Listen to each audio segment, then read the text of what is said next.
एक बहुत गरीब किसान था। वो अपनी बेटी के साथ एक छोटी सी झोपड़ी में रहता था। उसके पास खेती करने के लिए इतनी कम जमीन थी कि उसकी फसल को बेचकर उसे बिल्कुल थोड़े से रुपए मिलते थे। उन रुपए से वे लोग ठीक से खाना भी नहीं खा पाते थे। वह राजा के पास अपनी समस्या लेकर गया। राजा दयालु थे। उन्होंने किसान की अपनी जमीन में से कुछ जमीन दे दी खेती करने के लिए। उन्होंने कहा, यह जमीन तो हमारी ही रहेगी, लेकिन उस पर उगने वाली फसल तुम्हारी होगी। किसान ने राजा को बहुत बहुत धन्यवाद दिया। एक दिन वह खेत की जुताई कर रहा था, तभी उसका हल किसी कठोर चीज से टकराया। उसने वहां खोद कर देखा तो उसे सोने की एक ओखली मिली। किसान ईमानदार था। उसने अपनी बेटी से कहा, हमें यह ओखली राजा के खेत से मिली है।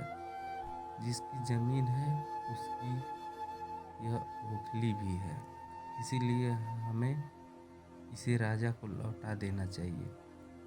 किसान की बेटी बोली, नहीं पिताजी, आप ऐसा मत कीजिए। आपको सिर्फ ओखली मिली है। यदि राजा ने आपसे इसकी सोने की मूसल भी मांगी तो आप क्या करेंगे?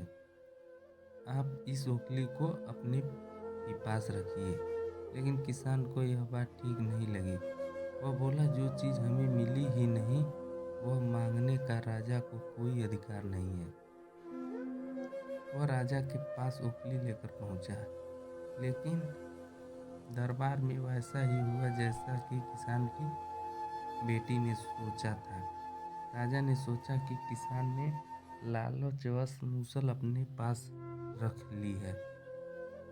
किसान बेचारा सोने की मूसल कहाँ से लाकर देता।